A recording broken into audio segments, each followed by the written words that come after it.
Hello, Colorado!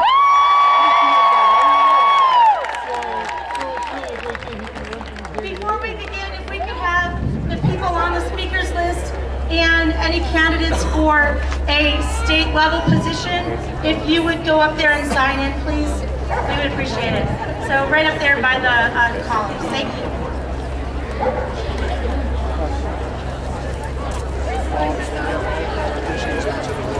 So I'm watching them for them to actually move up there. If I wanted the government in my vagina, I'd bang a politician. So if we could have our speakers move up by the columns, please. That's legit. That would be great. Thank you.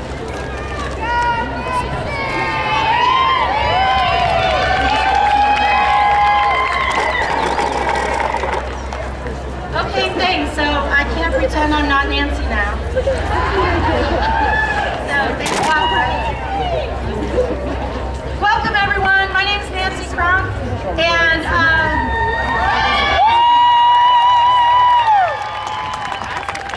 thank you.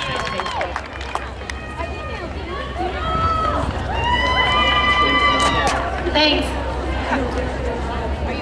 There's a few people I don't know that if they would agree with you, but I appreciate your support.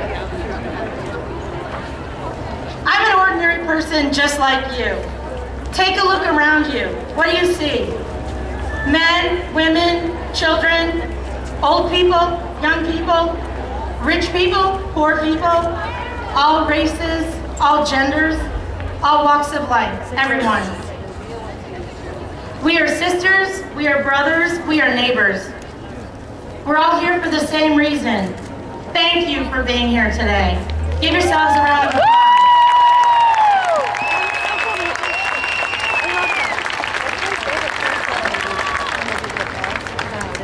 Less than 2 months ago, we decided we have had enough. Yeah! Right! An ordinary citizen named Karen Teagarden in Michigan talked to a girlfriend about how angry she was, and the two of them decided they wanted to do something about it. Karen reached out to a friend, and that friend to another friend. And before you know it, all of us here were talking to each other. By phone, by Facebook, by Twitter, and in person. Mostly by Facebook, I think. One person started all this, one person. Today, in every state in this nation, right now, brothers and sisters are standing together at their state's capital, shoulder to shoulder, united in conviction, united in determination, united for a better world for our kids and our grandchildren.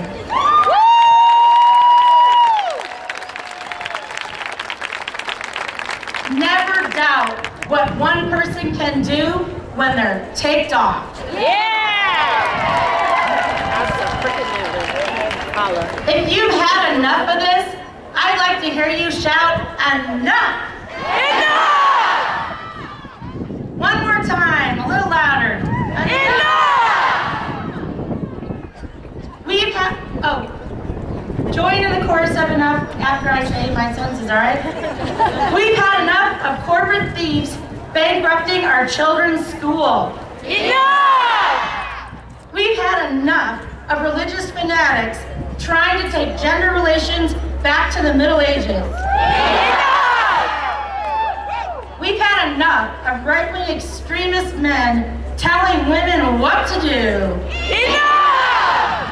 With our own lives, our own thoughts, and our own bodies. Enough! We've had enough of people who care only about their own profits, trying to destroy necessary social programs that benefit our families. Enough!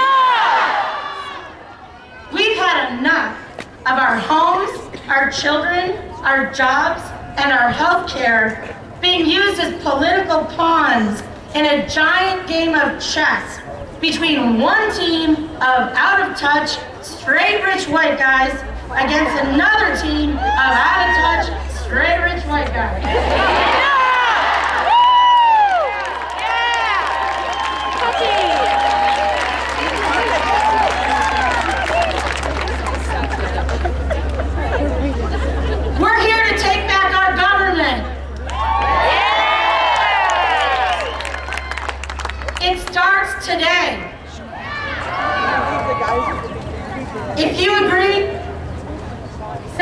me. Game on! Game on! Game on! Game on! Game on! Game on! Thank you.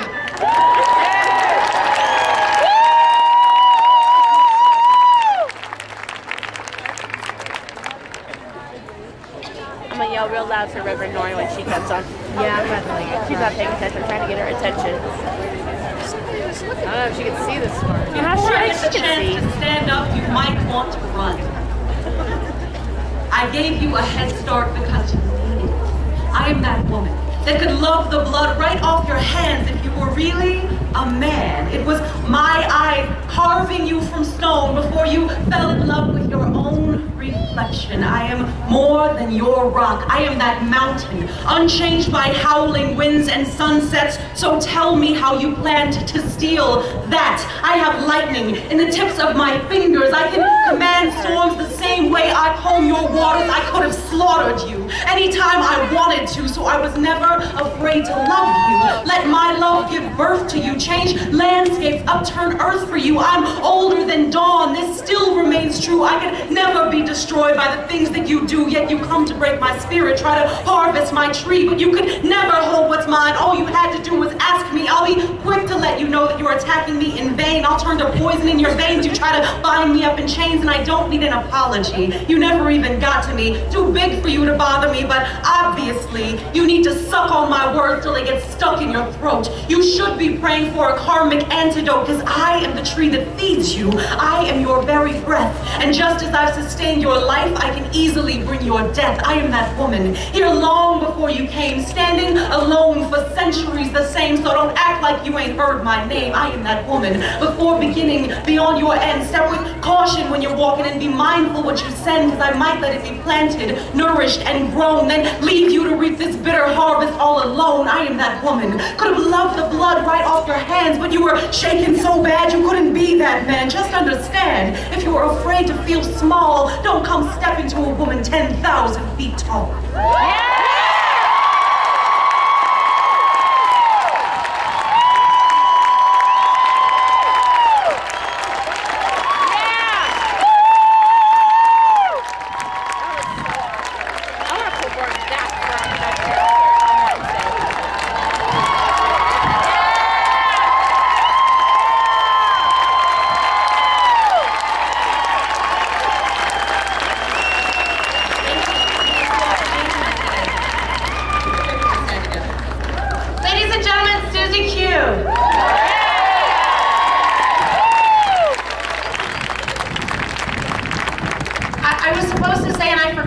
She'll forgive me, that Susie Q is an award-winning national poet. Hi,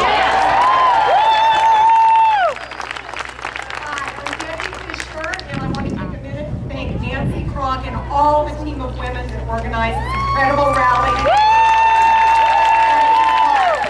It's my pleasure to introduce to you Senator Morgan Merrill.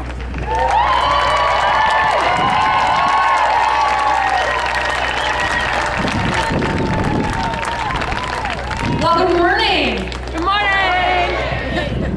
So I want to actually introduce some of our Senate team is here today, and we'll tell you a little bit about why we're here today. And you'll be hearing from her a little bit later, but to my left, we are fortunate to have the President Pro Tem of the Colorado State Senate, is a very accomplished Senator Betty Boyd, who you'll be hearing from. Senator Gail Schwartz knows exactly what it means to be in the middle of a tough fight in the Senate. And up this year, critical to protecting women's choice as a result of the 2012 election, we've got Senator Evie Hudak. A couple candidates here. We've got Armando Valdez is one of our candidates from Senate District 35 in the Valley. That's everyone I'm aware of that's here with the Senate right now. So I just wanted to introduce the folks that are on our team that are here and tell you why we are here. We are here because we are ready to fight back.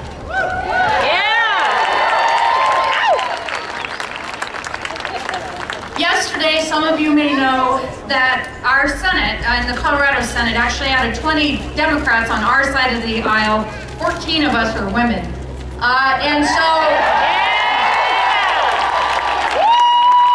when Republicans tried to introduce Senate Memorial 3, which is really urging Congress to adopt the Blunt Amendment, we had something to say about that yesterday.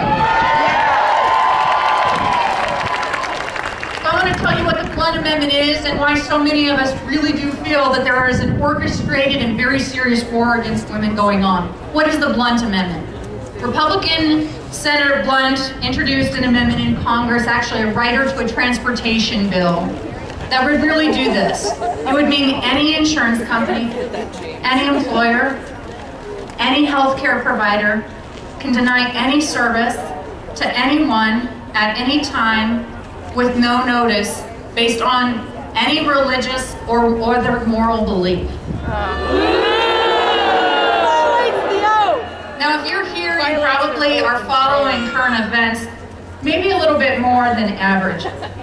But have you ever heard of anything that is so far-reaching? I am just trying to think of how long it is. I never thought in my lifetime I would be seeing anything like this. And of course, birth control was at the front of that, but it is far more than that. So let me briefly recap why so many of us really do feel that this amounts to a real war on women. After that Blunt Amendment was introduced, you'll recall Congressman Darrell Issa convened a panel to discuss coverage of birth control, yet refused to include any women on that panel. 2012. Deborah was right. You'll recall that Susan G. Komen, under pressure from some religious organizations, opted to cut off funding to the largest provider of reproductive health services in the United States because their VP objected to what amounts to a mere 3% of those health care services provided. I'm sure we'll all recall when Rush Limbaugh, we can just boo on that alone. But when a young college student by the name of Sandra Fluke stood up for all of us,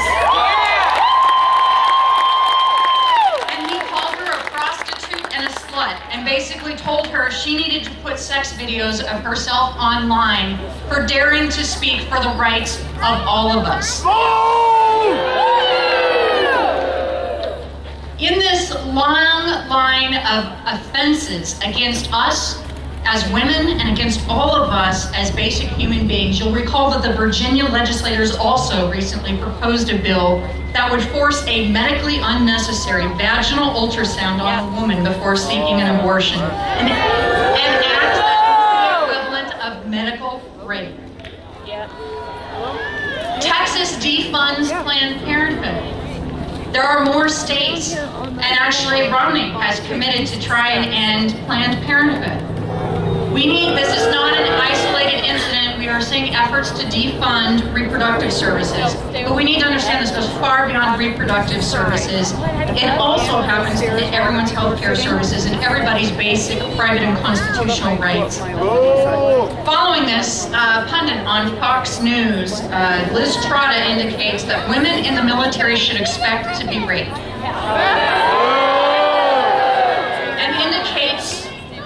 And indicates that we really shouldn't complain too much or worry about this because, well, there's a bureaucracy in place in case they think they're being raped too much. Our friend Foster Freeze, Santorum supporter, suggested that women should just put an aspirin between their teeth. You know, I never thought I would see this kind of outrageous, offensive, not only thinking, language, and behavior in my lifetime. Like a lot of us that are here, and my mom, I personally give a lot of credit for everything she did to pioneer for her generation to work so hard to make sure that we have equal opportunities and equal civil rights. And we've talked recently, and it is really stunning to see how aggressively backwards we're going. Bill O'Reilly says that the government shouldn't pay for birth control because, quote, many women who get pregnant are blasted out of their minds when they have sex.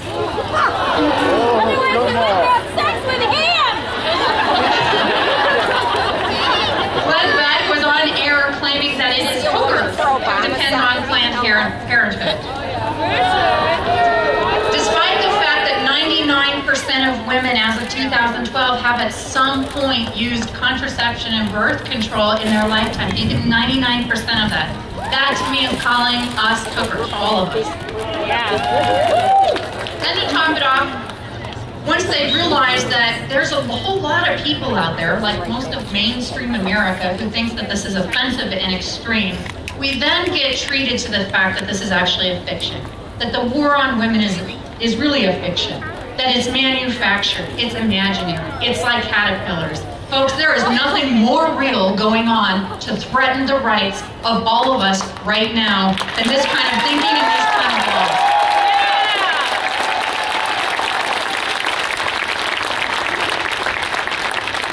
I'm wondering if you here can do me a favor real quickly, just because there's some incredible signs on what are here. So for those of you who came with signs today to speak up for our civil rights and our equality, hold them high and give us the benefit of seeing everything you brought to help drive this point home.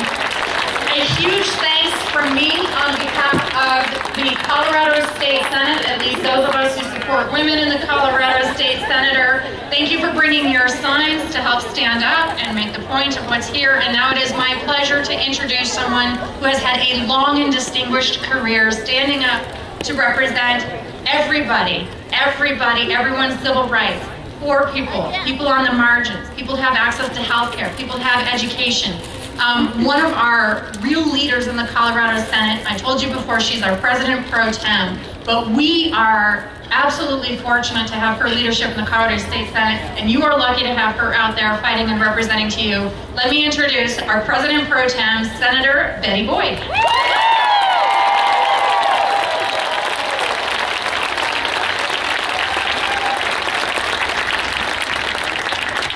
Thank you, Senator Carroll. Is this working?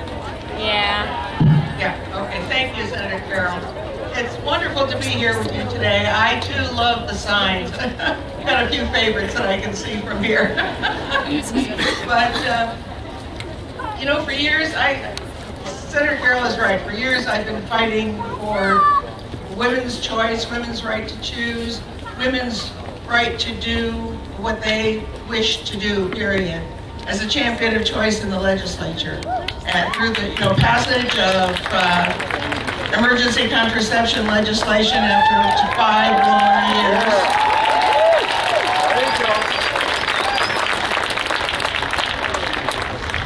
But the other hat that I wear is the chair of the Senate Health and Human Services Committee. And that's another reason that this proposed amendment is so offensive. Because the Blunt Amendment is not only a war on women, it's a war on critical health services. The proposal could limit consumers' access to many, many vital services, such as vaccinations, substance abuse treatment, counseling, in vitro services, mental health care, reproductive health services of all kinds, HIV/AIDS treatment, even mammograms and maternity care, and certain cancer screenings. If the federal legislation requested in the Senate memorial, or the Blunt Amendment, were to be enacted, it would potentially result in the loss of access to services that are or will be required to be covered under the Federal Health Reform Act. The proposal could possibly result in the Coloradans losing access to the services they need when they need them. Now, allowing employers to deny coverage to save money by using conscience as an excuse actually costs the taxpayers money. At a time when we're trying to keep people covered in the private sector, allowing employers a free rein over reducing their medical coverage for financial or presumed conscience reasons would throw more citizens into the private sector, and it would cause more people to be uninsured at a great cost to the taxpayers. All women should have access to contraception, no matter where they work.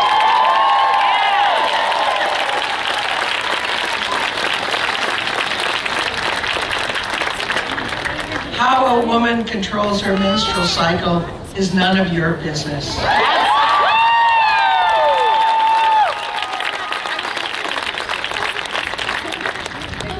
It's preventive health care. It allows women to pursue economic opportunity and is a matter of individual choice.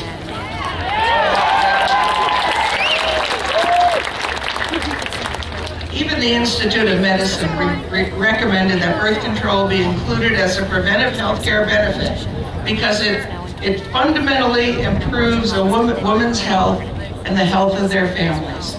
It saves lives, prevents unintended pregnancies, and improves outcomes for children, and actually reduces abortion.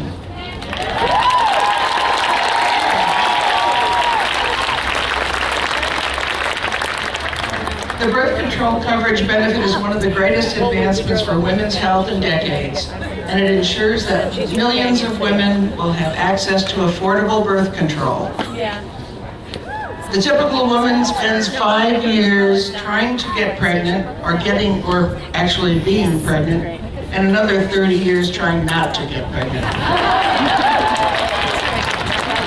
So this is a common sense issue for all women. You know, because it's such basic health care, even excluding birth control from coverage has long been considered discrimination against women. Prescription contraceptives are used exclusively by women who uniquely have the opportunity or the potential to become pregnant.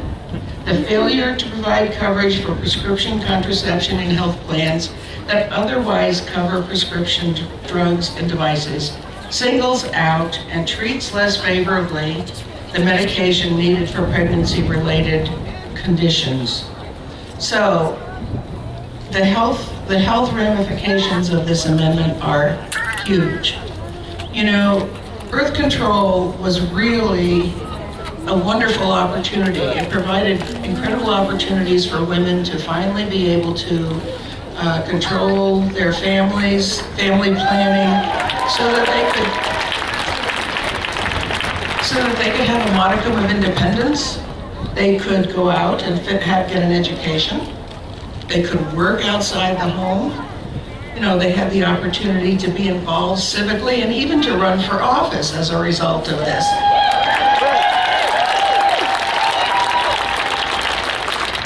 Maybe that's why it's so scary. But the last point that I want to make is from a faith perspective. I am a person of faith, and I am very offended that someone else is trying to use their faith and their belief system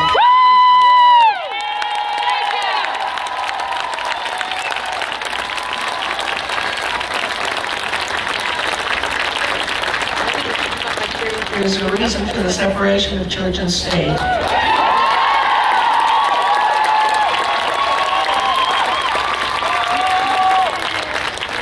And it's not to protect the government from the church.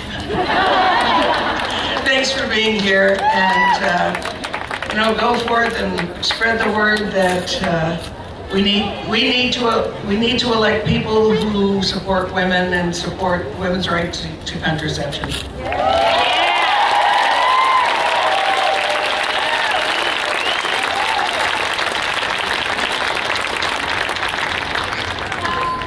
Unfortunately, we don't have time to allow all of our legislators to speak, but I just want to acknowledge the people on the stage. These are the good guys.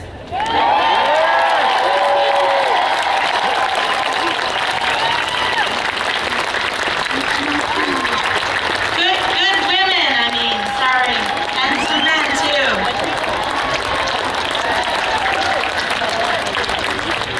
Great, strong leaders all. Thank you. And you're invited to stay here on the stage if you like. We have a couple more speakers before we have the house side. Okay?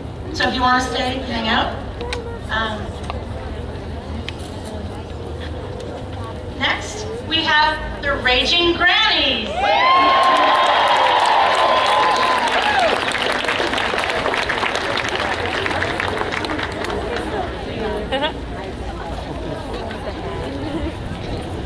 Oh, that's so funny.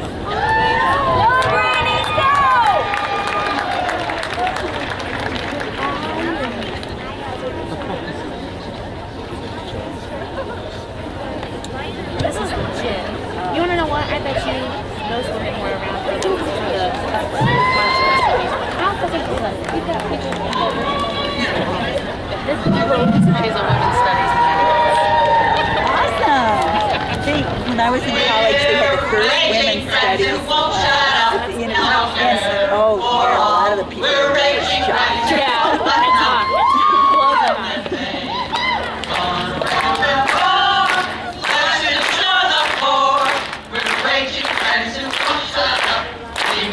We say we're raging fans who won't shut up. No fair for all.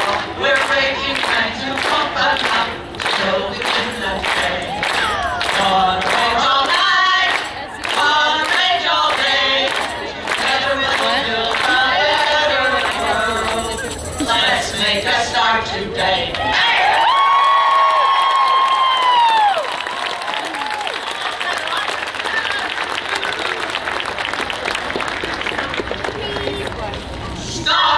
Stop the war on women.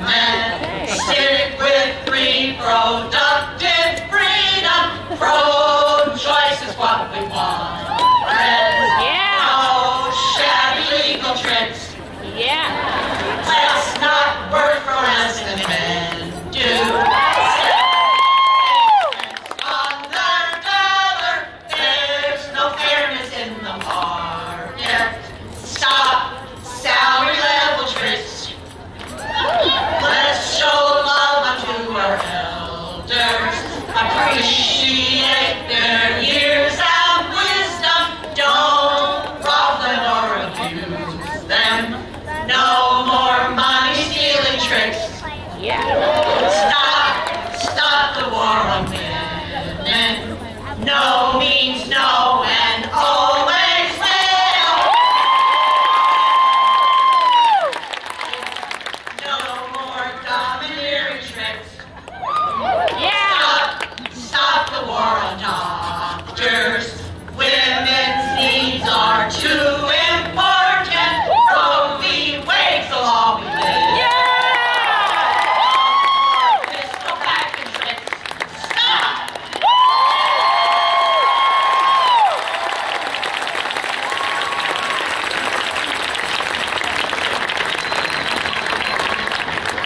Better healthcare will be coming some Monday.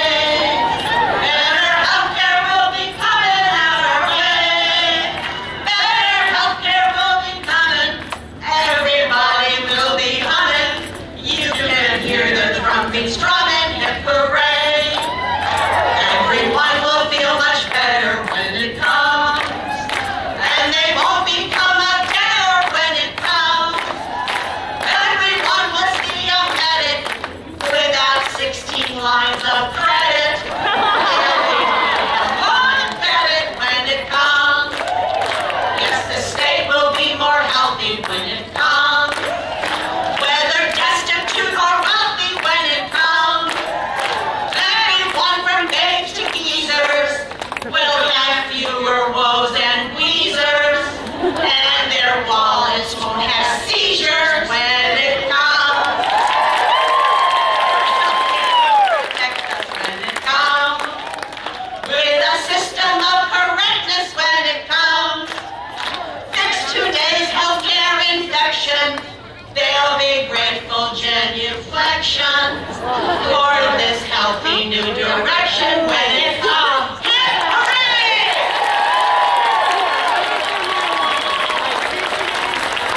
Thank you.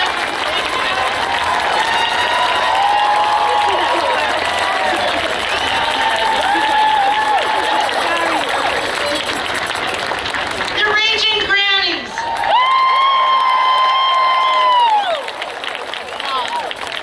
I think the world needs more grandmas like that.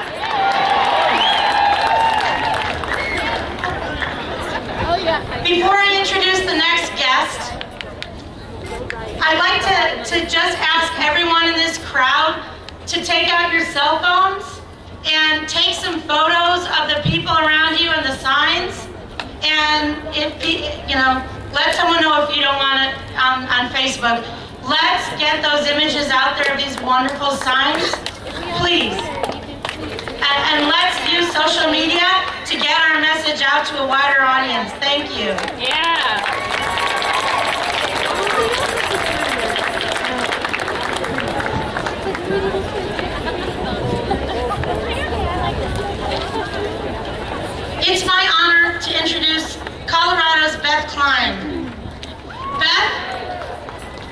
Some of you know who she is.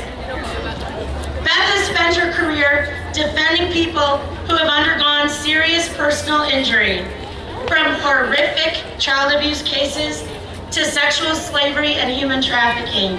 In a matter of hours of hearing the news, Beth chartered planes to rescue hundreds of children from the devastation of earthquake-decimated Haiti.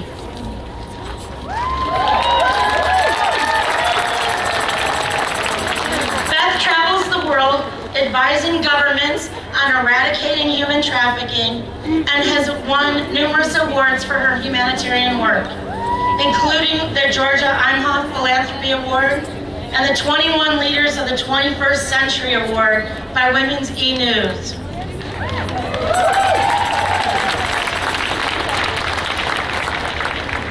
Beth was named one of the 50 women in America you want on your side. Also on that list were Oprah, Michelle Obama, and lots of other names you recognize. My hero, my mentor, my friend, Beth Klein.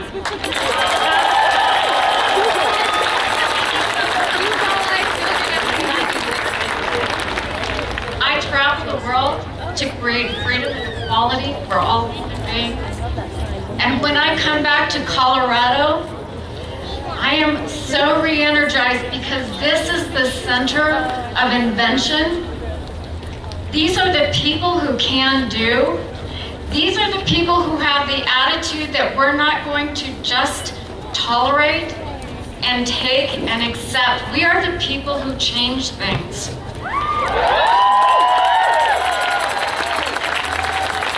Coloradans are unique in the world, and I was born here.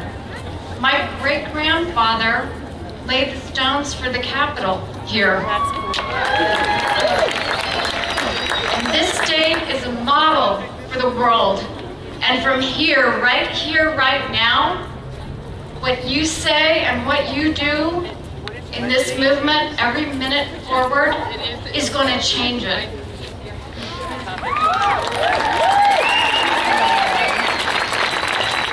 So many people in America don't believe that they are equal to their government anymore. And I'm here to remind you that you are.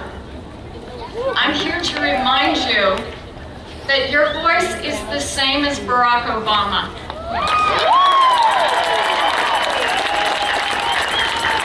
Your voices are equal to any GOP senator. And you are equally worthy and valuable as any of those people. We just have to break free, and we just have to start acting and joining hands.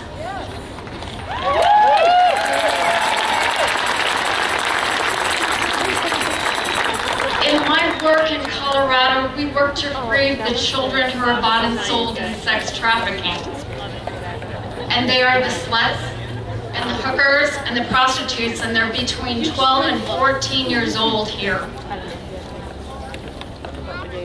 And all of these wonderful leaders have helped me to fight this, and we're going to end this in Colorado, but we have this distraction now. The Secretary of the Commonwealth of Virginia called me this year, and she said, you know, I know we have about 100 kids that are being bought and sold on the back page. And I really want to do something to help these children. And I know they're 12 and 14, just like in Colorado. Will you come and help me? And I said, you bet. But I got to the legislature in Virginia, and the only thing we could talk about is transvaginal probes. So hundreds of children now are suffering in a state that was wrapped up in this issue that is just absolutely should be eradicated, and we should start talking equality for everyone again.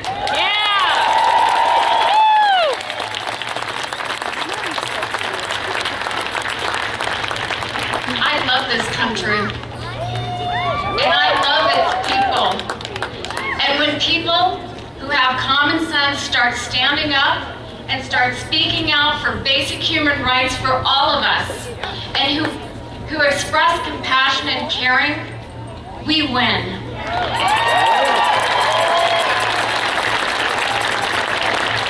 Remind your friends that they are equal to their government and they are equal to the task. Remind women that they are worthy of voting and that they must vote.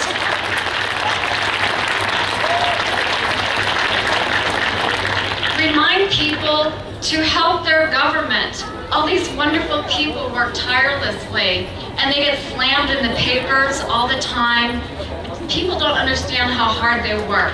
So I'm going to ask you to love up your legislators. I want you to love your government again, and I want you to back these wonderful people because they're there pushing a ball forward for you, and it is a difficult task, and they do it with grace and beauty. And I'm so proud of our Colorado government and everything that these folks are going to do for us. But more than that, I'm proud of you.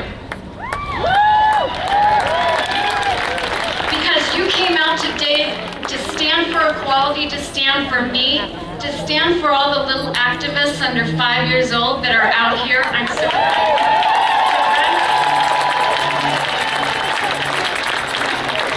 So one of the best things you can do is remind people to vote and help them to vote. And then know your legislators and help them do their job. They need you as much as you need them. It is a partnership and an equal relationship. So thank you so much for listening, and please help us. Help all of us. We need to be equal, we need to be healthy and safe and educated, and that's what our country is about. So God bless all of you, and thank you so much.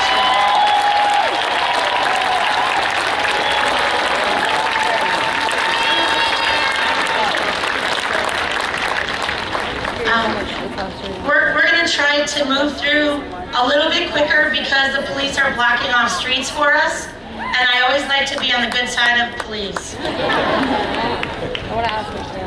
Especially in Denver.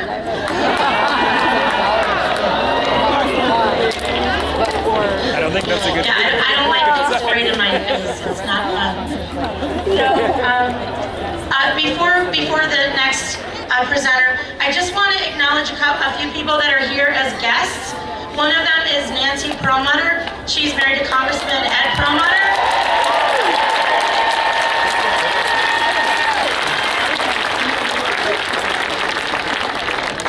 And I don't see her in the audience, but I understand that Susan Daggett was going to come. She's married to Senator Michael Bennett. Yeah.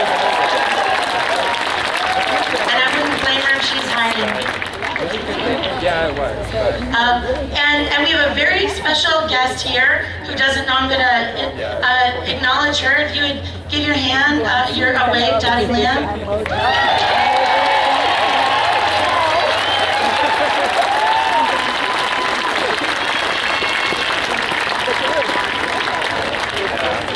Dottie actually spoke in another rally that I planned for mothers opposing Bush many years ago.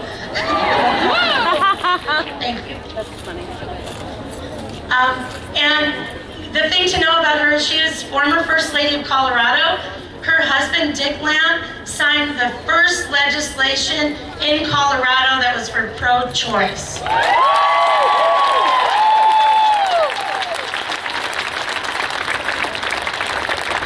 And I'll be quiet now.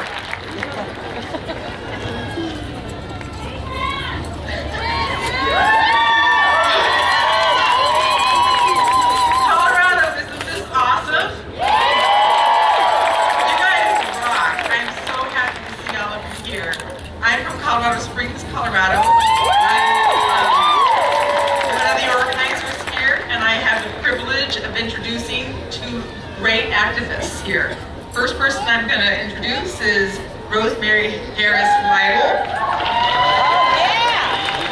Very honored to introduce her. She has spent her life fighting the stereotyping of and limitations placed on women in general and women of color in particular. She is a journalist, a diversity trainer, and a civil rights activist. She has broken down doors and burst through those glass ceilings. She is a communications director director for the ACLU of the state of Colorado. Yeah!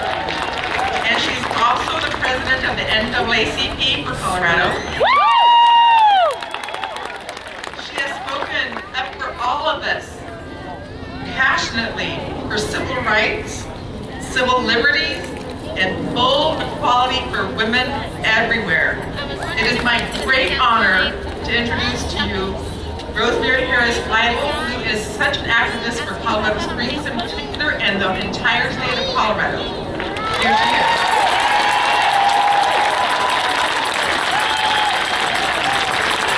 All right, Colorado! We are women! We are women! We are women! On behalf of the ACLU of Colorado and the NAACP Colorado, Montana, Wyoming State Conference, I greet you at this We Are Women March. We come together today. We are women from all over this state. We are women from the urban center and from the Front Range and from the Western Slope. We are men who support women, and we are here today united for this We Are Women March.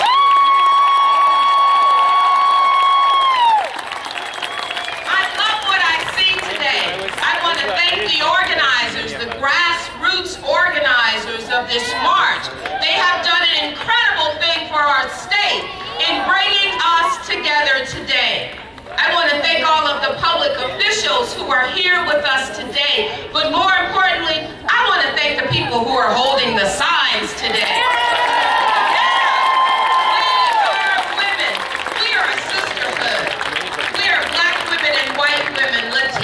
Native, Asian, Native, multi-race.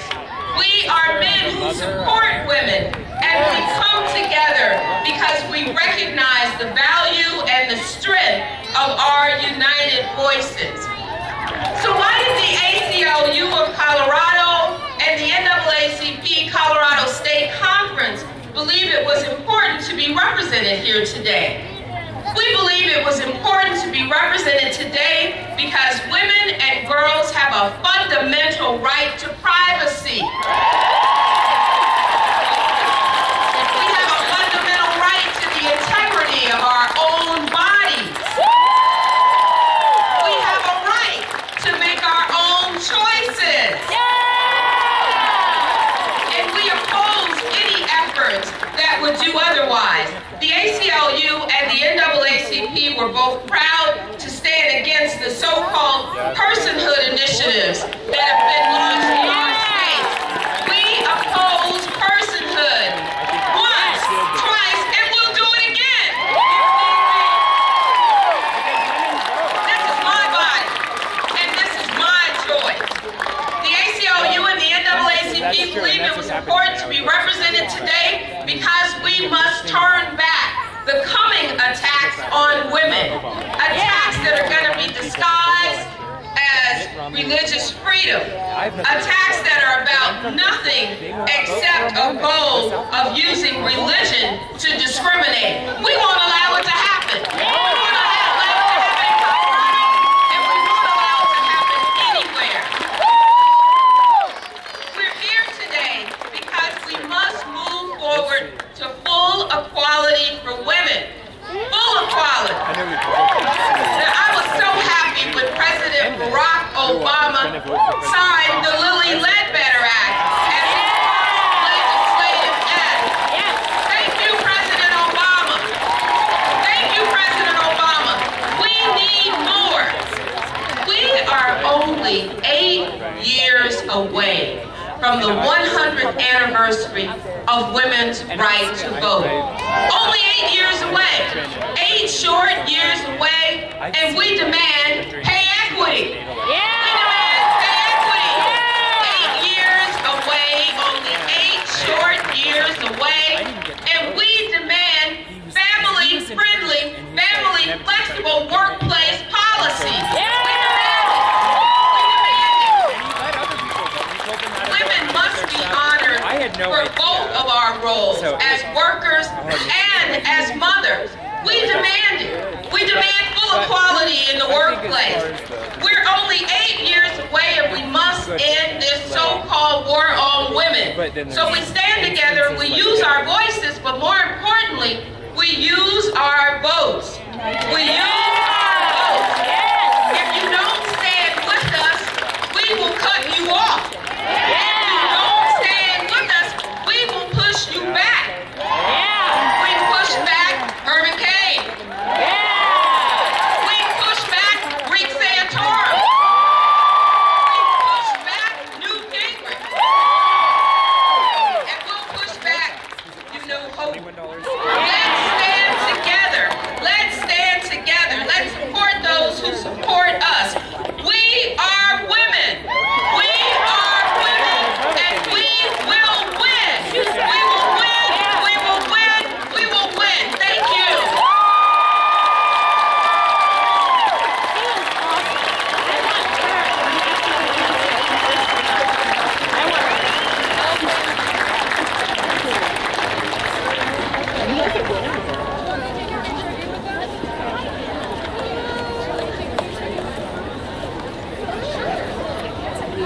I know. It's kind of hard for anyone to follow Rosemary.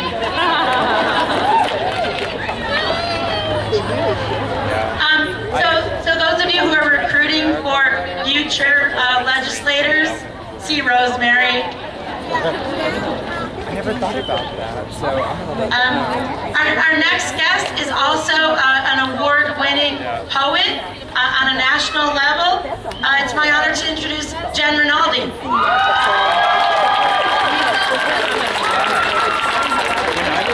It is indeed difficult to follow Rosemary, but it's an honor to share a stage with her. This poem is about the ways that women have power all throughout our lives. Women's work is in the kitchen. And in my Italian grandmother's kitchen, between the courses of our holiday feast, we, the women, cleaned plates and slates and put the garbage where it belonged. Somehow my feminist mother and aunts never protested our being relegated to the sinks because they knew we had work to do. My acceptance into the world of women took place in that lemony, steamy, sudsy world of my grandmother's kitchen where we washed the good dishes in hot water and dried each one carefully with old, soft mappies. 3 generations of women stood, soft shoulder to soft shoulder, abundant hips bumping and touching as our hands worked swiftly and efficiently, and our averted glances watching sweep of sponge or towel allowed truth to be spoken softly out loud. I understand that. We spoke of all the things the men in our lives can't talk about. Right, no, I understand. They are good, strong men who have never been given the gift of knowing how to tell each other things that matter. Women's work is in the kitchen, because in the midst of the soap and the scouring and the spray, the work of keeping men and families whole gets done. In my grandmother's kitchen, we found out who was okay and who wasn't, who needed help and who didn't, and who did, but we'd have to hide the fact that we were helping. We talked about children and parents and jobs and schools and the sometimes overwhelming burden of just getting up every day. And Michael's drinking. And Jimmy's drugs. And how hard Pete is struggling again in school.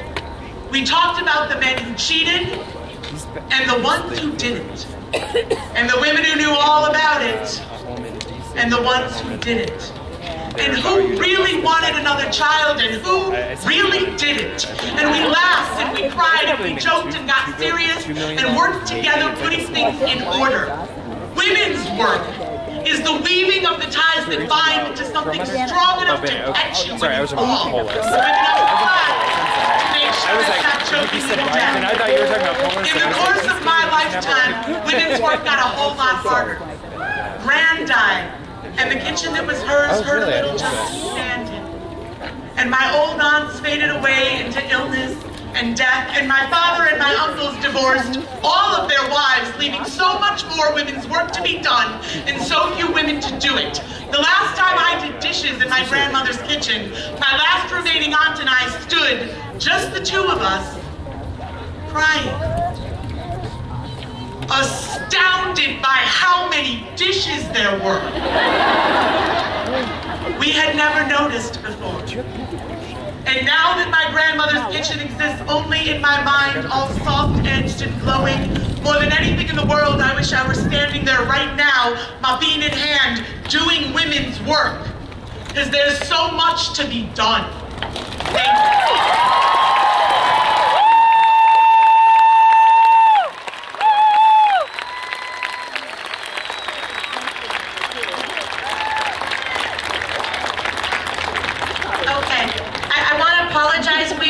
Running way over, so I have to be the bad guy. I have to ask all of the rest of our speakers to keep it under 3 minutes, so please don't get mad at me for holding roads closed.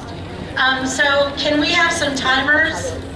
So I'll look at her and she'll go like this, and okay. It is my pleasure to introduce to you Representative Lois Court. Hello, all you beautiful women and intelligent men. All I'm going to do is introduce my wonderful colleagues and some that I hope will become my colleagues next year after you help us vote them in. We have Representative Jonathan Singer, Representative Joe McCloskey, Representative Sue Ryder, Representative Beth McCann, to be Representative Paul Rosenthal, Tracy Kraft-Clark, Representative Rhonda Fields, Representative Daniel Kagan, to be Representative Mary Carter, former Representative to return Diane Primavera. In a moment you'll hear from Representative Prasada Duran. I'm going to say one thing. I'm going to quote Al Franken. You all know what I'm talking about. Rush Limbaugh is a big, fat idiot.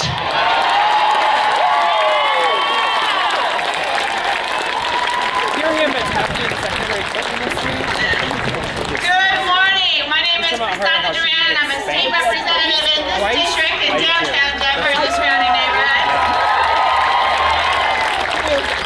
It is wonderful to see all of you out here today, and I want to recognize a couple of very, very important people, because many times it is the people that are behind the scenes that are working at the grassroots level that really accomplish real change in this country. And I want to thank the organizers of this rally, Meg Fossinger, Nancy Kroc, Christy Willer, Catherine Brusco, and Pat Hansen.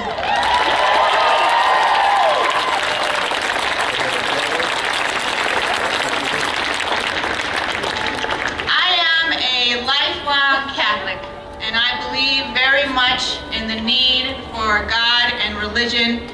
And I love God. I believe God loves all people, and that is why I stand in good conscience to fight for women's issues and women's right to be able to make decisions concerning their lives, their personal decisions, and their body.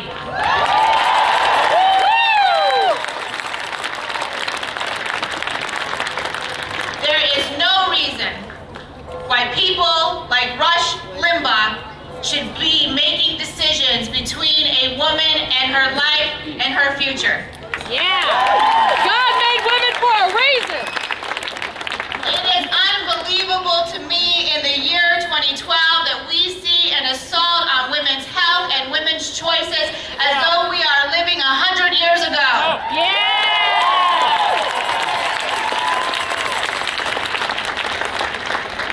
I tell you that your Colorado House Democrats are fighting day in and day out to fight for women in this state to make sure that you are able to make these decisions, that you have access to affordable health care, and that you are truly equal in society. And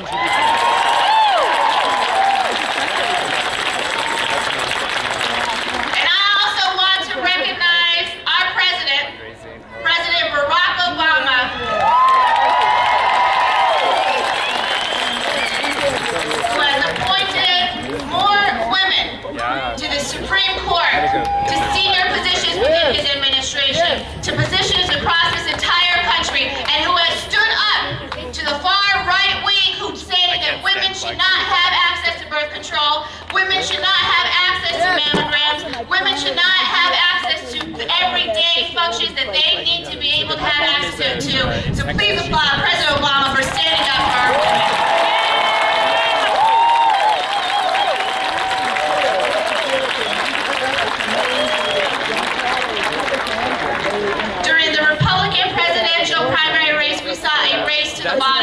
the most radical and extreme policies that this country has seen for decades. And I am almost to the end of my time, but what I will say is that there is no doubt that we are at a crossroads in this country. We are at a crossroads in which people will say that change has not come soon enough, that we have so much more to do, and that things are just too difficult. Or we will decide to come together, get to the ballot box, and make sure that we do not allow any attack on women to stand in this country. And I encourage you to do that. Thank you.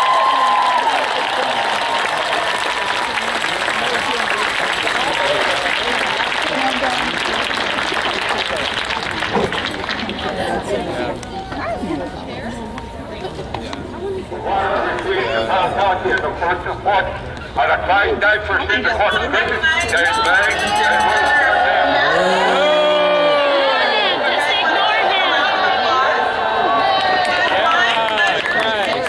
Another Colorado Springs resident,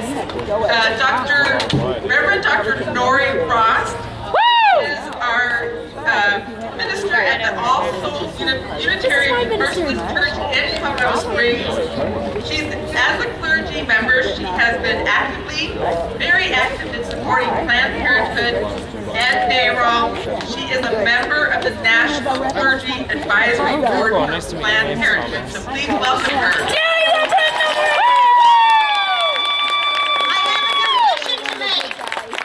I'm a religious fanatic for justice and equal access and equality. In 1969, when gay minister Reverend Troy Perry spoke at a rally for gay and lesbian rights in West Hollywood, California, he said, "I'm afraid my private parts are my own, and what I do with them is my business and not the law's." And I stand here today saying the same thing. Women's bodies are not government property. Our health care decisions are not up for public debate. And your religious beliefs cannot cross the boundary of my body and my decisions. I believe we are at a crossroads in history where the vitriolic rhetoric of anti-choice and anti-women politicians and faith leaders is filling the air with fear, lies, and shame. Now, more than ever, we need to amplify the voice of pro-choice faith leaders and politicians. To reframe the discussion rather than react to the hysteria of those who would seek to repress basic human rights. The issue of reproductive rights and access to such basic health care as critical is not only morally and ethically compelling, it is theologically sound.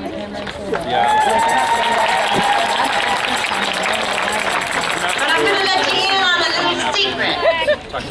See, this really isn't about religious freedom. It's about the tyranny of the religious right and the attempt to hijack our nation's human rights and civil liberties. We need to remember that our forebears were clear that the separation of church and state does not merely mean freedom of religion, it means freedom from religion.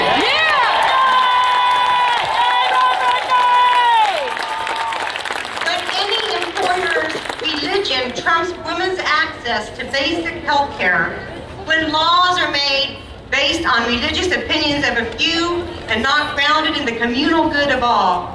When the right to choose abortion is subjected to shaming ultrasounds and paternalistic authority, when a woman's role in society is reduced to being a fetal incubator, we must stand up and speak out against this. We must speak for women's rights in the streets. We must shout it in the voting booth. As Abigail Adams wrote to her husband, John Adams, they were both Unitarians. Just saying. Imploring him and other framers of the U.S. Constitution to include suffrage in that early document, she wrote, "If particular care and attention is not paid to the ladies, we are determined to foment a rebellion, and we will not hold ourselves bound by any laws in which we have no voice or representation."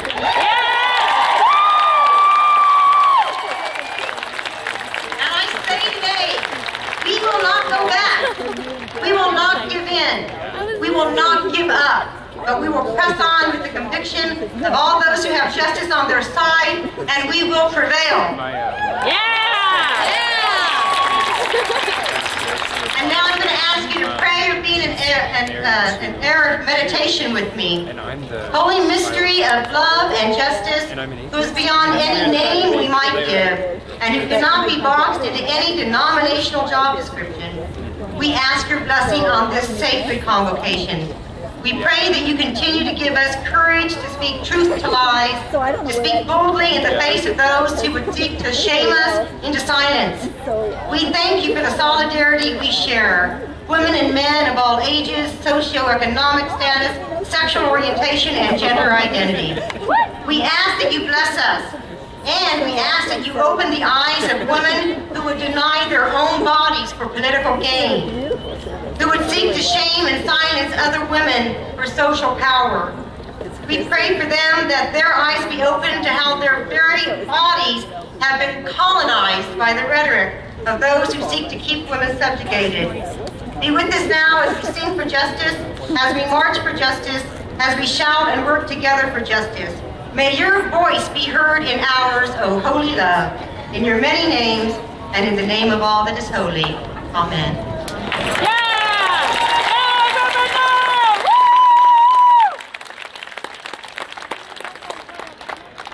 Good morning. My name is Kelly Everett. I just moved here, and when I was introduced to Nancy, I was asked to tell my story, and I will be reading it. Otherwise, I will go way over my 3 minutes. So. Anyway, in November of 2000, I fell into a mysterious coma at age 25. I was a stunt actress and a landscaper. My most recent checkup at that time was a superbly clean bill of health. Over the course of 2 months, 3 hospitals, and 70 doctors, I was unconscious. And I flatlined. I died. Twice. They couldn't figure out what was wrong with me. Around Christmas time, a cyst was found on my right ovary. They decided to look back at the beginning, and it was that cyst that had been turned into a tumor. My ovary was now gone. In layman's terms, this tumor had eaten my ovary. The tumor was extracted immediately in emergency surgery and found to be cancerous. During this ordeal, my immune system had actually attacked the tumor, and it was a type of teratoma. In short, my body had tried to spontaneously make a baby on top of my ovary without an actual pregnancy. The tumor also contained hair, bone, organ, and brain cells. It sounds like something out of a horror movie, but it was all too real and all too rare. For this specific type of ovarian cancer, I was only the second documented case in history. When my immune system attacked the tumor, it also attacked my healthy systems, including my brain. That's what caused the coma.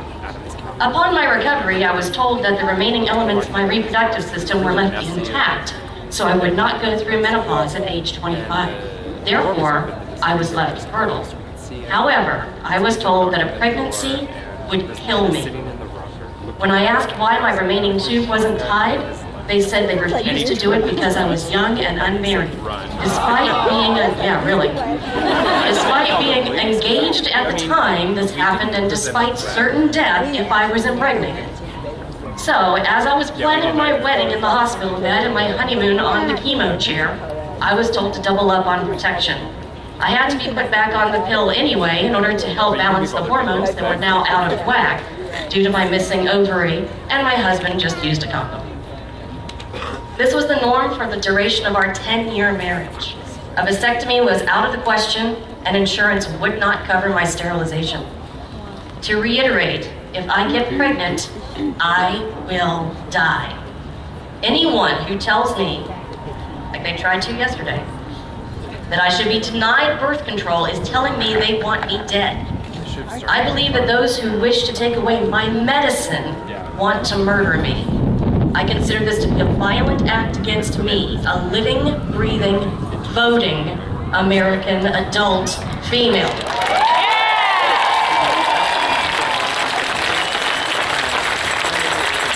I faced death with my own cancer, and I won.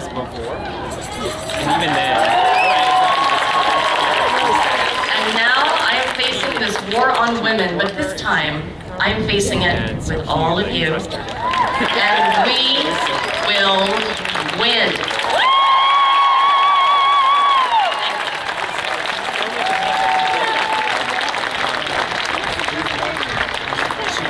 She won hands down. Like the other two were the same. I mean, they're Republicans and Libertarians, the same exact answers for everything.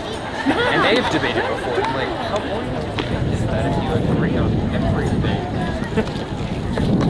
Before Deanna speaks, I just want to say when a visitor came and started speaking, there was some booing, and I don't want that boo to reflect on the person that was being mentioned, because he's amazing. So I'd like you to know that Senator Pat Stedman's here, and he's a great guy.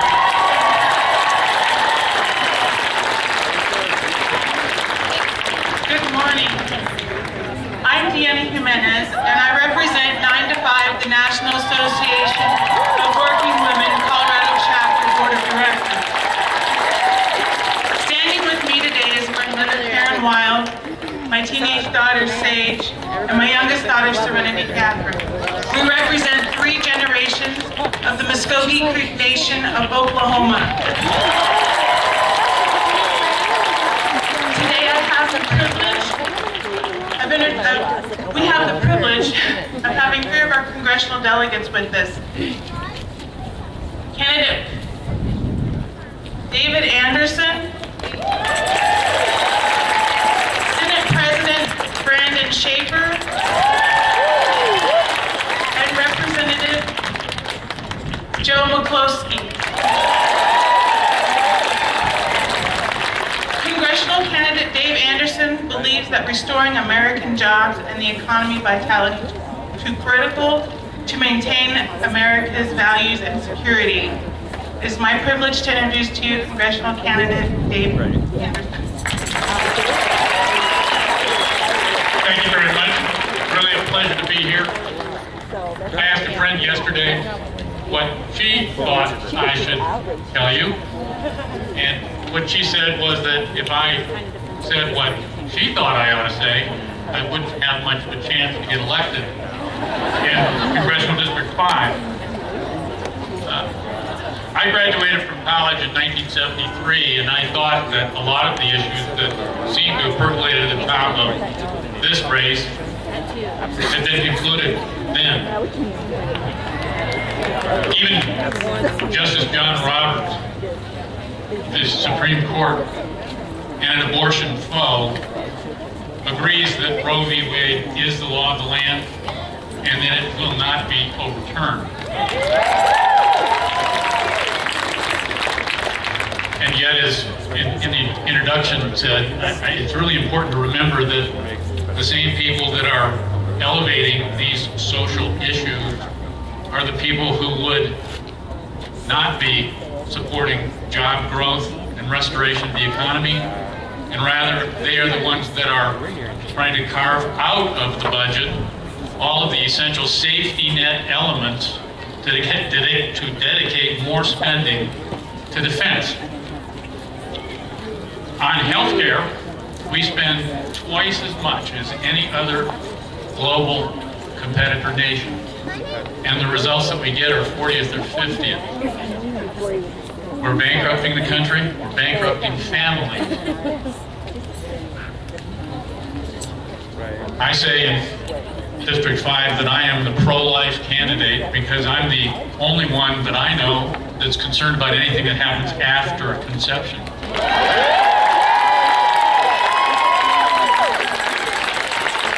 Instead of saying, good luck, I'm concerned that we are able to feed these kids, to nurture them, to educate them, provide them with opportunity. There's one thing we really need no more of, and that's unwanted children. And yet, nearly half of our pregnancies are unintended. And if we really wanted to reduce the number of abortions, we would provide much better access to care, because in these global competitor nations, prospective mothers don't have to worry about how they're going to care for their kids. Thank you very much.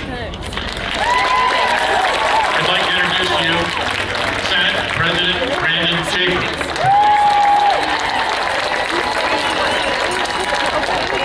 Thank you so much. I'm the president of the Colorado Senate. I'm also a candidate for Congress in the 4th Congressional District. I'm here to say thank you for coming out. When I was a kid, growing up here in Denver, I was taught that if you don't stand for something, you will fall for anything. I am here to say thank you for standing up for women in our state, in our country. Right. So we're going to share with you my favorite political quote. It's a Thomas Jefferson quote. It says, "The price of liberty is eternal vigilance." Let me tell you that again. The price of liberty is eternal vigilance. How far we have fallen in just a year and a half. It was one election in 2010 that made all the difference. Think about that. How did we get here today? Why are we here today? One election. Now you hear every election cycle. Cassandra Duran was up here just a minute ago. She said we're at a crossroads. We're at a critical point in our history. This is the most important election you will ever experience. The most important election of our time. You hear that every election cycle. And somebody, the cynics will come out and they'll say, oh yes, that's what they say every time. But look folks, 2010. One election. That's all it was. The price of liberty is eternal vigilance. And you know what? This year in November 2012, we have a chance to change it. Change it back and continue to move forward.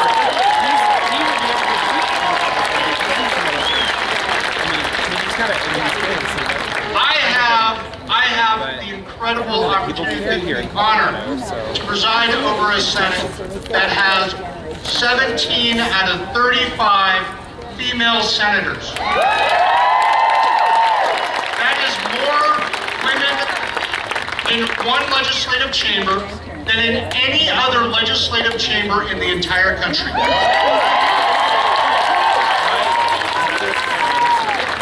Is it any wonder that this year we passed a budget in Colorado with 94 out of 100 yes votes? Is it any wonder? It's not just the social issues, folks. It's problem solving. It's getting the job done. We need you to be active in our political system. Thank you so much for coming out today. Thank you for everything that you do. Hey, my next job is to introduce the next congressman for the 6th Congressional District here in Colorado, Joe McCloskey. You inspire me. Strong women inspire me. From Ruth, courage in the Old Testament, to Abigail Adams' strength of character, to Sojourner Truth's quest for justice, to my mom who worked 35 years as a waitress double shift, to my wife Jennifer who owns 2 small businesses. I was taught early that a strong woman is your best ally.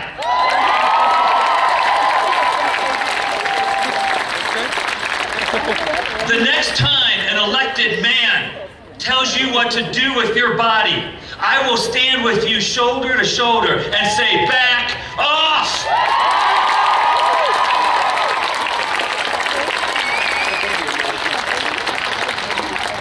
Women's issues are not a partisan issue. Domestic violence prevention is not a partisan issue. Equal pay is not a partisan issue. Access to reproductive freedom is not a partisan issue. These are basic human rights, and I will stand with you to protect them. Besides serving as a Colorado state representative for the last 4.5 years, I've also worked for an amazing nonprofit organization in Centennial, Colorado called Project Cure. We send life-saving medical supplies all over the world in 120 countries. I've seen destitute healthcare conditions in the developing world. And let me tell you, ladies and gentlemen and friends, we are not going back. We're not going back to when men decided your healthcare fate. We're not going back to when women had no vote. We're not going back to healthcare in the alleys, and we're not going back to barefoot and pregnant.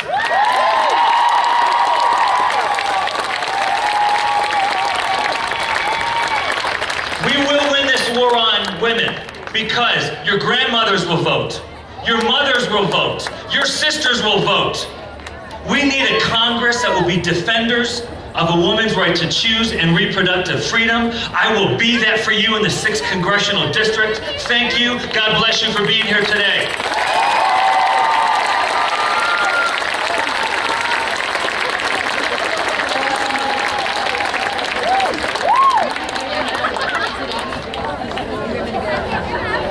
That's our roster, so I just want to offer some closing words.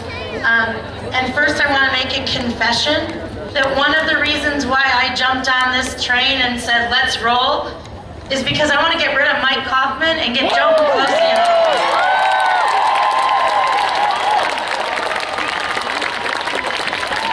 We've had enough of Tea Party wingnuts.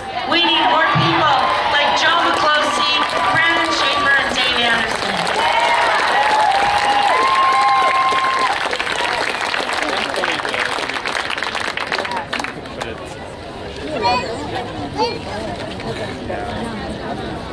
No more nut jobs.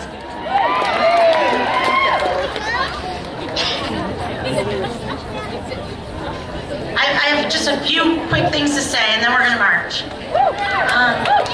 Yay, march! There are some people who are walking around with voter registration clipboards. If you have not yet registered to vote, do it today. If you have not updated your voter registration, do it today. If you want more information about how to register other people to vote, ask them. After this event, after our march, there is lunch at Katie Mullins. You have to pay, but it's done at Katie Mullins, and it's the NARAL Small Donor Committee. You can throw a few bucks in a hat or whatever, and join NARAL. And they would like even more than a few, but $50 max. Okay, so those are my announcements. We're making history today.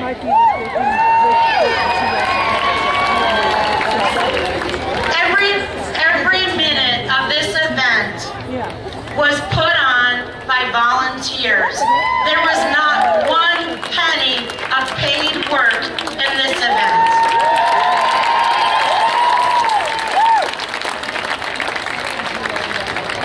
And the pennies we did spend were from all of you. Thank you.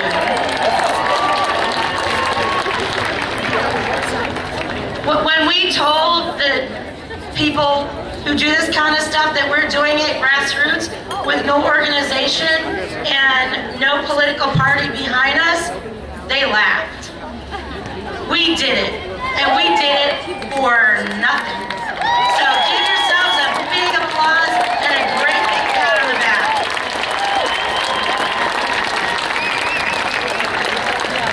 Thank you to all of our donors who threw 10 bucks in or 50 bucks in or whatever it was. This is your event. In a few minutes, we'll begin our march. At this time, those of you in wheelchairs or with baby strollers can begin by following Shelly. Where's Shelly? Shelly, where are you, Shelly? Okay, see the waving hands? Shelly's over there. Don't leave yet. Just let Shelly go and set the pace with her wheelchair. I want to thank our speakers, candidates, legislators, and community leaders. Especially Senator Morgan Carroll, who helped me put this together, the rally. And Congresswoman Diana DeGette.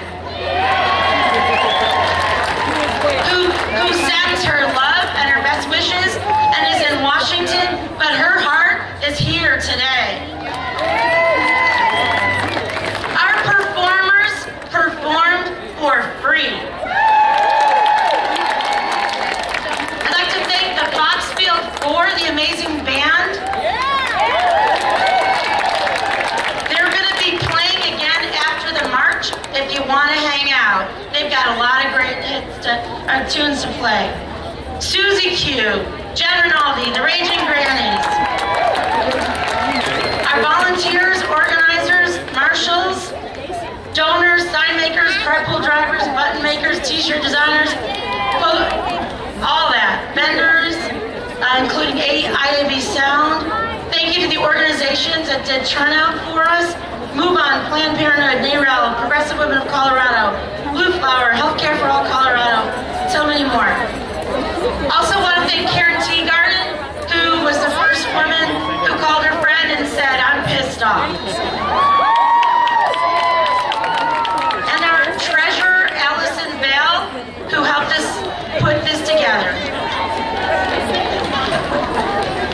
Also, our families who let us spend all of our time doing this. But most of all, I would like to thank the team of women who put in many long hours on this event, did not get paid a penny, and did it because they love all of you. Here they are. Please come up.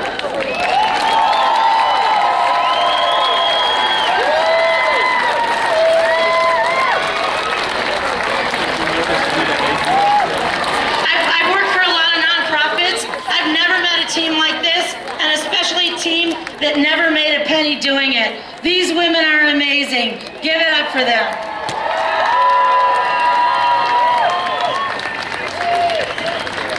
And Nancy, she's been amazing help. It's been a great team of 5. So, Pat Hansen, Meg Fossinger, Catherine Brusco, Christy Wheeler. I'm not doing it in order, sorry. And Deb Fisher on the end.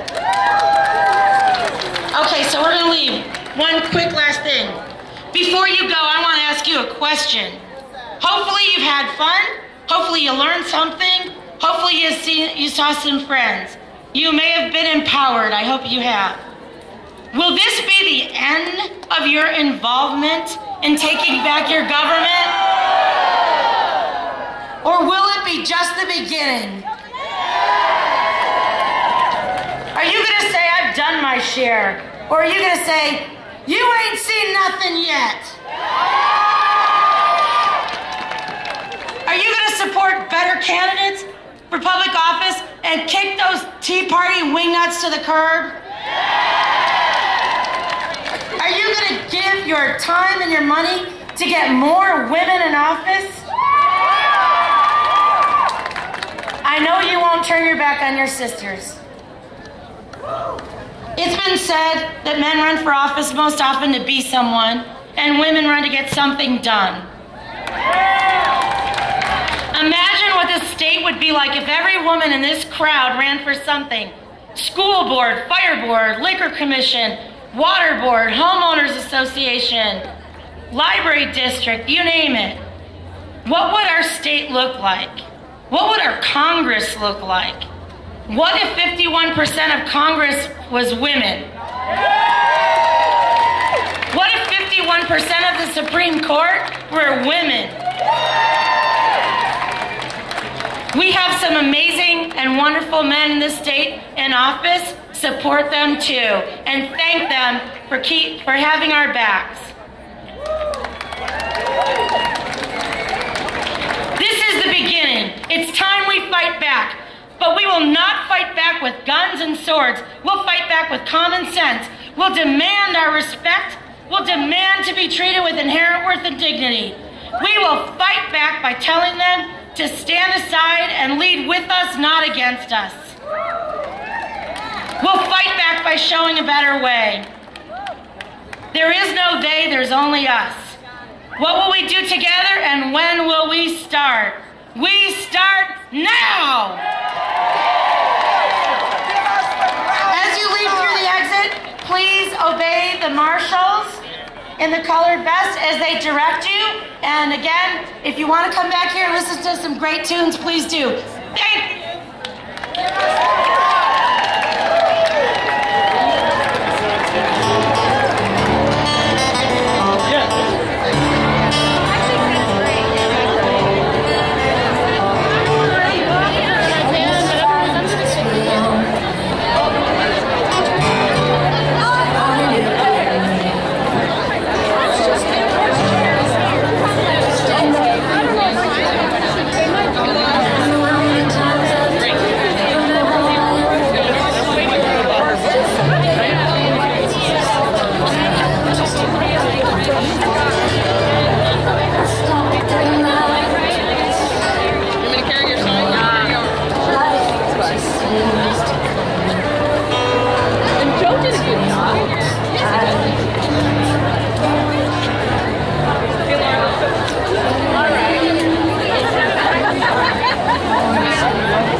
is what a feminist looks like! This is what a feminist looks like! This is what a feminist looks like! This is what a feminist looks like! This is what a feminist looks like!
There are those that follow Muhammad, and we could be any of them.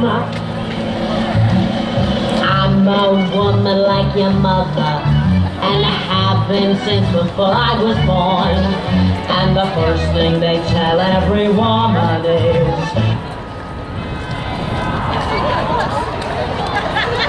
hey, listen up! There are Jews in the world, there are Catholics, there are Hindus and Mormons, and then there are those that follow Muhammad, and we could be any of them. I'm a woman like your mother, and I have been since before I was born. And the first thing they tell every woman is, you should be ready to spawn. You don't have to be a Madonna, you don't have to have a great brain, you don't have to have any clothes on at all. Your body's only meant for offspring, because every sperm is sacred. Every sperm is great. If a sperm is wasted, the state gets quite irate. Every sperm is sacred. Every sperm is great. If a sperm is wasted, the state gets quite irate. Let the heathen spill theirs on the dusty road. The state shall make them pay for each sperm that can't be found. Every sperm is wanted. Every sperm is good. Every sperm is needed in your neighborhood.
Yeah, because we want people to know what's going on, attacking the problem. Yes, it is. I wasn't aware that they were doing it. Oh my God, when they came back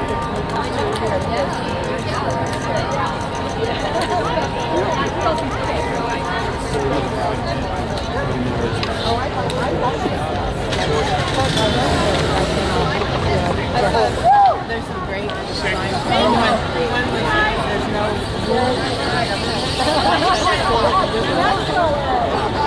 Mom, can I go on a walk? She brought her in.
Were you at the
GOP has got to go. Hey, hey.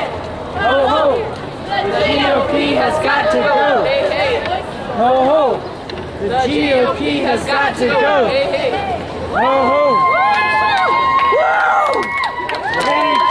Does your mom know you're here? Yeah, show us to speed you guys up. I prefer coffee.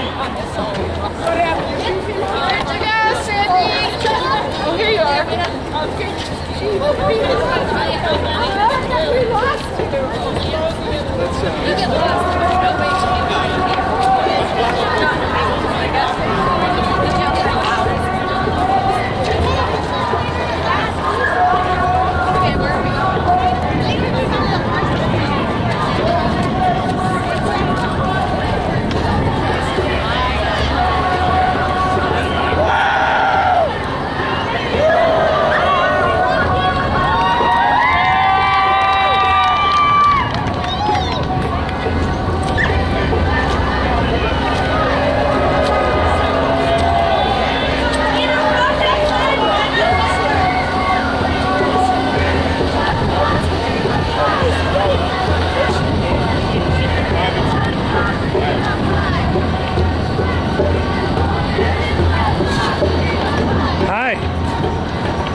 It's a nice uterus you got there. I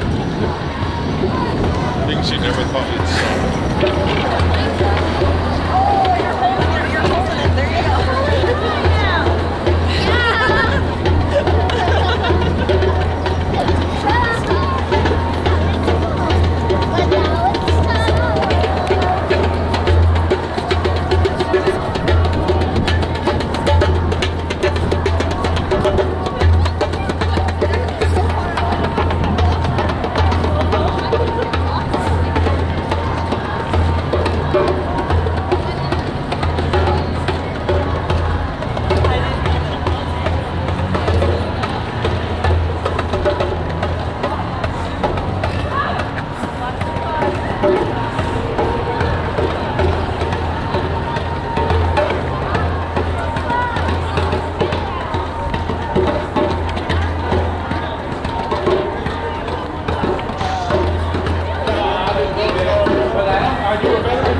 organization that was very left-wing, and it was an interesting discussion, and it talked a lot about how, like, as they were talking about Jewish,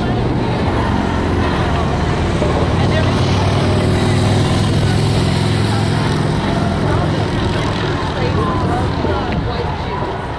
and how white Jews were like our voices, like they look back at it, and now we can one of them was they were not trying to find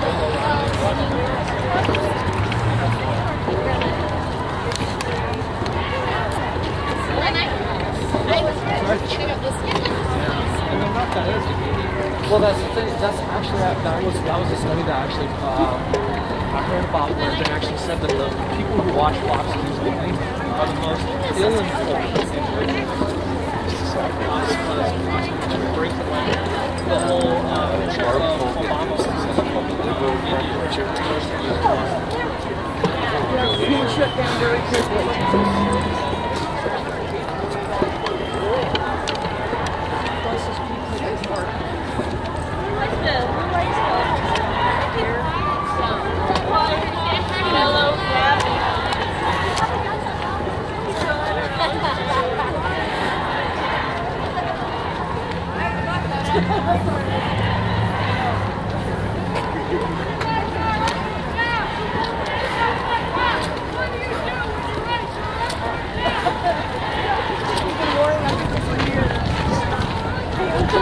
I know for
We are so happy to be here. We're going to play for a little while.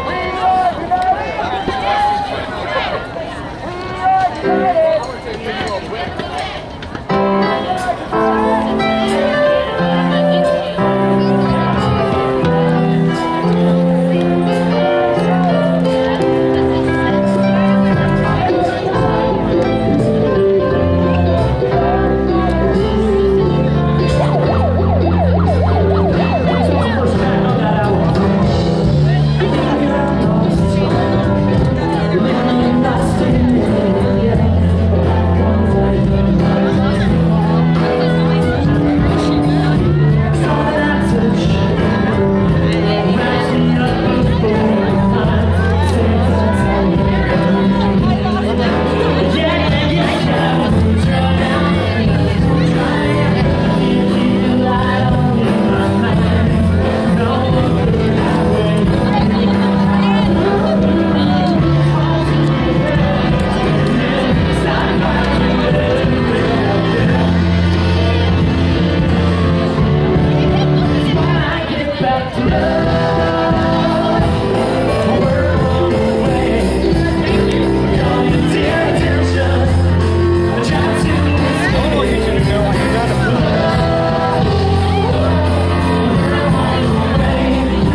Capitol steps.